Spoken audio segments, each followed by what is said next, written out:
नमस्कार दोस्तों, आज बजट करेंगे। बात करेंगे बजट 2026-27 की, जो किसी भी कंपटीशन की दृष्टि से पूरी साल के लिए महत्वपूर्ण टॉपिक है। कुछ लोग इस बजट को अच्छा बता रहे हैं, कुछ लोग इसको बुरा बता रहे हैं। कुल मिलाकर के कंपटीशन लेवल के इससे संबंधित क्या क्या प्रश्न है। देखो, बजट क्या होता है। पहले पंचवर्षीय योजनाएं होती थी, तब 5-5 साल का बजट तय होता था।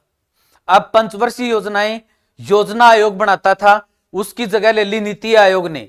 तो ये एक एक वर्ष का बजट बनाता है। इसके ऊपर प्रश्न क्या क्या बनते हैं। भारत में सबसे पहले बजट कब पेश किया गया? 7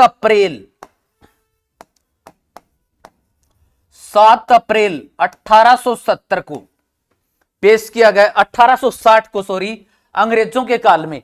और उस समय वित्त मंत्री कौन थे? James Wilson. James Wilson. इससे संबंधित कंपटीशन लेवल के जो सारे टॉपिक है, इसकी पृष्ठभूमि बनाते हैं। फिर 25, 26, 27 के बजट पर आएंगे। 1800 ये स्कॉटिश अर्थशास्त्री थे, स्कॉटिश मूल के। फिर भारत में बजट किया जाने लगा पेश 1 अप्रैल 1867 को। 1 अप्रैल 1867 के बाद ये रिवाज बन गई कि बजट 1 अप्रैल को ही पेश किया जाएगा। और शुरुआत में रेल बजट और आम बजट दोनों को एक साथ ही पेश किया जाता था। रेल बजट और आम बजट को एक साथ ही पेश किया जाता था लगभग। फिर कभी पहले बाद में, फिर 1924 से रेल बजट को आम बजट से अलग कर दिया गया। रेल बजट को आम बजट से अलग कर दिया गया क्योंकि उस समय रेलवे की हिस्सेदारी भारत की अर्थव्यवस्था में 84% थी। 84% थी। अब धीरे धीरे ये कम होने लगी, और धीरे धीरे ये कम होने लगी तो इसकी हिस्सेदारी 2016 तक आते समय लगभग 15% रह गई। लगभग 15% रह गई। तो 2017 में 1 फरवरी 2017 को रेल बजट और आम बजट दोनों को एक साथ पेश किया गया। दोनों को एक साथ पेश किया गया वित्त मंत्री अरुण जेटली ने। यानी रेल बजट और आम बजट को एक साथ कब पेश किया जाने लगा? 1 फरवरी 2017 से। फिर देखो, इसके बाद में अगला प्रश्न बनता है कि भारत में सबसे ज्यादा बार रेल बजट किसने पेश किया? मोरारजी देसाई ने 10 बार।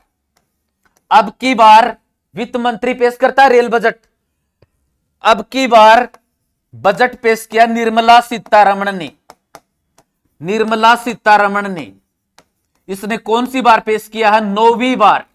यानी मोरारजी देसाई से एक पीछे है, 9वीं बार की पेश किया है। अब बजट 2026 के मुख्य बिंदु क्या हैं?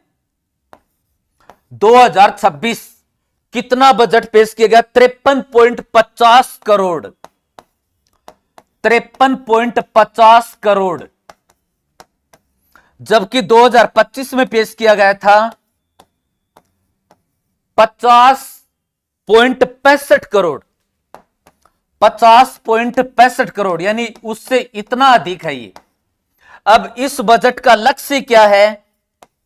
इसका लक्ष्य है विजन 2047। विजन 2047। इस टाइम पर अपने देश को आजाद हुए 100 साल हो जाएंगे। यानी देश के नागरिकों को तुरंत लाभ न पहुंचा करके लंबे समय का टाइम टेबल, लंबे समय की योजना बनाना। अब इस बजट में देखो क्या क्या मुख्य बातें हैं। इस बजट में क्या क्या मुख्य बातें हैं? इसमें क्या क्या मुख्य बातें हैं? आम आदमी को सीधी राहत नहीं, 2047 तक का लक्ष्य निर्धारित किया गया है। एक तो आयकर स्लैब में कोई बदलाव नहीं किया गया है। आयकर स्लैब में बदलाव नहीं।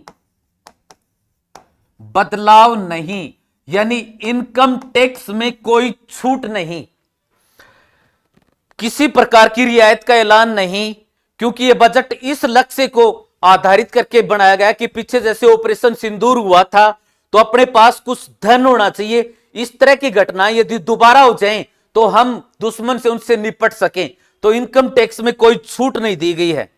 ठीक है, फिर रखा गया कि 2030 तक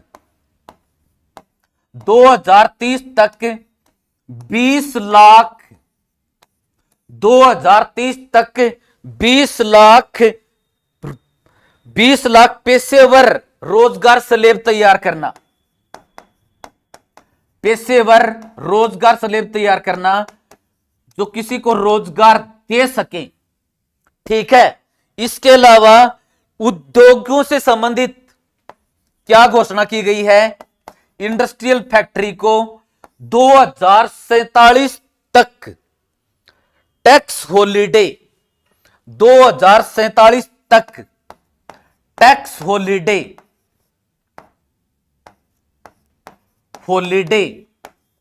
एक दिन टैक्स हॉलिडे होगा, जिससे क्या होगा, इन कंपनियों का निवेश बढ़ेगा, निवेश बढ़ेगा। इसको ध्यान से सुनना, कंपनियों के लिए टैक्स हॉलिडे, सरकार के 3 बड़े कर्तव्य कौन कौन से हैं, 3 बड़े कर्तव्य इसमें ध्यान में रखे गए हैं। 3 बड़े कर्तव्य, एक तो नंबर 1 सबका साथ सबका विकास वाले वादे को पूरा करना, सबका साथ सबका विकास जो नारा दिया था उस वादे को पूरा करना। दूसरा, आर्थिक विकास को तेज व सतत बनाए रखना, आर्थिक विकास को तेज व सतत बनाए रखना, यानी लगातार बनाए रखना, आर्थिक विकास में कभी कमी नहीं हो। तीसरा, इसका लक्ष्य क्या है, लोगों की आकांक्षाओं को पूरा करना, लोगों की जो इच्छाएं हैं, आकांक्षाओं को पूरा करना, सरकार से लोगों को जो उम्मीद है वो पूरा करना। निर्मला सीतारमण वित्त मंत्री महिला है, ध्यान रहे प्रश्न ऐसे पूछे, भारत की बजट पेश करने वाली पहली महिला कौन थी, तो इसका उत्तर होगा इंदिरा गांधी, क्योंकि उस समय वो वित्त मंत्री भी थी। भारत की बजट पेश करने वाली पहली महिला, तो इसका उत्तर क्या होगा, इंदिरा गांधी। फिर बजट के 7 बड़े मुद्दे, जिसको हम बजट कैप्सूल कह सकते हैं, बजट कैप्सूल, इसमें 7 बड़ी बातें। नंबर 1, 7 बड़ी बातों में सबसे पहले नंबर 1, मार्केट से संबंधित क्या क्या नियम बनाए हैं, मार्केट बाजार से संबंधित, मार्केट में क्या बटेगा, क्या फायदा होगा, फ्यूचर एंड ऑप्शन ट्रेडिंग को झटका, future and option trading, future and option trading को झटका कैसे, क्योंकि उनको 20 से 150% अधिक तक, इनको 20 से 150% से अधिक तक, 20 से 150% से अधिक तक एसटीटी देना होगा, 20 से 150% से अधिक तक एसटीटी देना होगा, 20 से 150% तक एसटीटी देना होगा। दूसरा इसका बिंदु क्या है, दूसरा बिंदु है टीडीएस नहीं कटेगा। कैसे, टीडीएस नहीं कटेगा, जैसे किसी प्रकार की एक्सीडेंट हो जाती है तो दुर्घटना में जो राशि मिलती है उसका ब्याज नहीं लगेगा, टीडीएस नहीं कटेगा, यानी दुर्घटना क्लेम ब्याज टैक्स फ्री होगा। तीसरा, मेडिकल से संबंधित क्या घोषणा की गई है? मेडिकल से संबंधित क्या घोषणा की गई है? देश में 3 नए आयुर्वेद एम्स बनेंगे, 3 नए आयुर्वेद एम्स बनेंगे और प्रत्येक जिले में एक ट्रॉमा सेंटर होगा। प्रत्येक जिले में एक ट्रॉमा सेंटर होगा, प्रत्येक सभी जिलों में ट्रॉमा सेंटर खुलेंगे। फिर बायोफार्मा शक्ति, यानी बायोफार्मा शक्ति ये क्या है?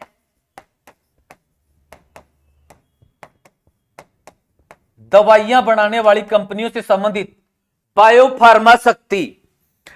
डायबिटीज के 3 नए रिसर्च सेंटर खुलेंगे भारत में। डायबिटीज के 3 नए रिसर्च सेंटर खुलेंगे।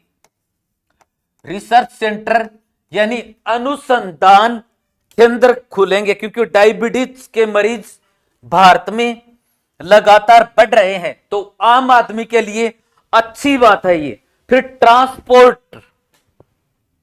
ट्रांसपोर्ट यानी यातायात से संबंधित इस बजट में क्या घोषणा की गई है? रेल और सड़क परिवहन और जल परिवहन से संबंधित, तो ट्रांसपोर्ट के लिए 7 नए हाई स्पीड रेलवे कॉरिडोर बनेंगे। 7 नए हाई स्पीड रेलवे कॉरिडोर, 7 नए हाई स्पीड रेलवे कॉरिडोर बनेंगे और 20 नए जलमार्ग बनेंगे। तो यातायात के लिए काफी अच्छा बजट है ये। फिर देखो, सोलवेन गोल्ड बॉन्ड, ये क्या होते हैं? सोलवेन गोल्ड बॉन्ड, सोलवेन गोल्ड बॉन्ड, इससे संबंधित क्या नियम बनाया गया है? स्टॉक एक्सचेंज से खरीदने पर एसबीजी पर टैक्स छूट। स्टॉक एक्सचेंज से खरीदने पर यह बॉन्ड, एक्सचेंज से खरीदने पर एसबीजी पर टैक्स नहीं लगेगा, एसबीजी पर टैक्स नहीं लगेगा। फिर देखो, विदेश से संबंधित बड़ी राहत क्या है? विदेश में 20 लाख रुपए तक की राशि है। 20 लाख रुपए तक की राशि है, तो उसका मामला चल रहा है, तो उसकी कोई जेल नहीं होगी। और विदेशों में यदि भारतीयों का रुपए जमा है तो वो उसको निकलवाने के लिए स्वतंत्र होंगे। फिर अगला इसके ऊपर क्या बना है? हर जिले में खुलेगा गर्ल्स हॉस्टल। हर जिले में, ये लड़कियों के लिए बहुत अच्छी सुविधा है, हर जिले में खुलेगा गर्ल्स हॉस्टल। लड़कियों के लिए बहुत, बेटी बचाओ बेटी अभियान के तहत ये बात भी जोड़ी गई है, हर जिले में लड़कियों के लिए गर्ल्स हॉस्टल खुलेगा। फिर देखो, विदेश यात्रा के दौरान पढ़ाई करने जाते हैं या पैसा भेजने पर भी राहत मिलेगी। विदेश में पढ़ाई और वहां रुपए भेजने पर राहत, यानी उसके ऊपर जो टैक्स लगता था वो कम कर दिया है। कितना कर दिया है? उसके ऊपर जो टीडीएस लगता था, टीडीएस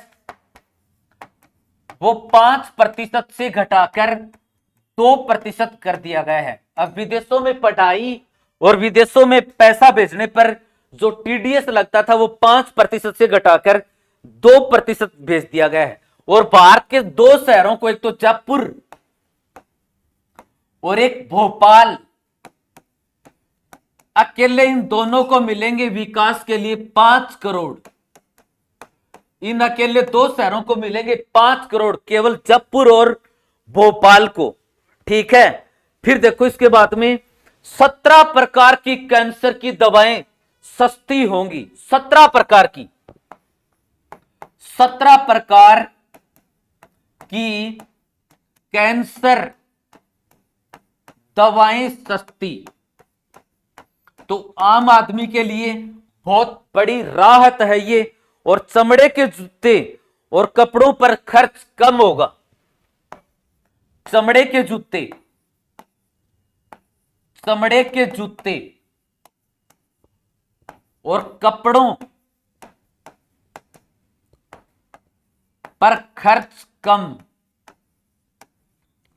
पर खर्च कम, यानी आम आदमी के लिए अच्छा बजट है। चमड़े के जूते और कपड़ों पर खर्च कम, टैक्स छूट नहीं बढ़ी, यानी आरटीआई है ना, एक तो टैक्स छूट नहीं बढ़ी,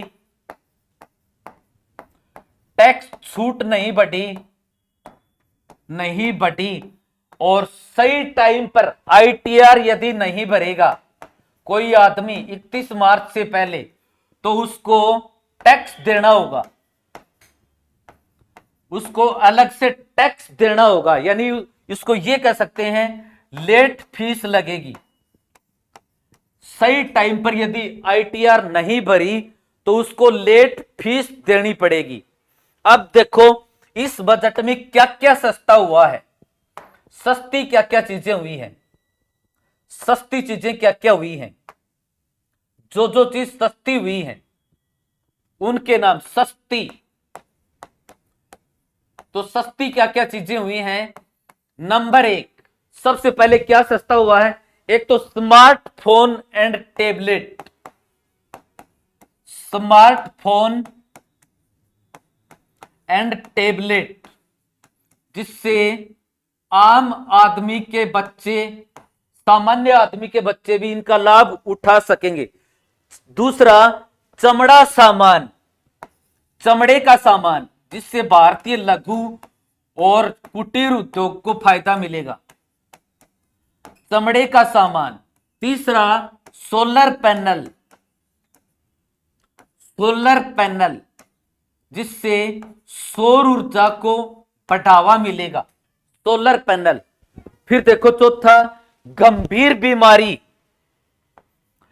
गंभीर बीमारियां है ना, 7 गंभीर बीमारियां, उनकी दवाइयां भारत में मिलेंगी, भारत में बनेंगी और वो सस्ती भी होंगी। 7 गंभीर बीमारियां जो भारत में ज्यादा हैं उनकी दवाइयां भारत में बनेंगी और वो सस्ती भी होंगी। फिर पर्सनल यूज विदेशी सामान, पर्सनल यानी व्यक्तिगत, पर्सनल यूज व्यक्तिगत सामान, व्यक्तिगत सामान यानी विदेशों का सामान है और आम आदमी के रोजमर्रा की दिनचर्या में काम आता है, वो भी सस्ता मिलेगा। सिंथेटिक फुटवेयर, ये भी सस्ते होंगे, सिंथेटिक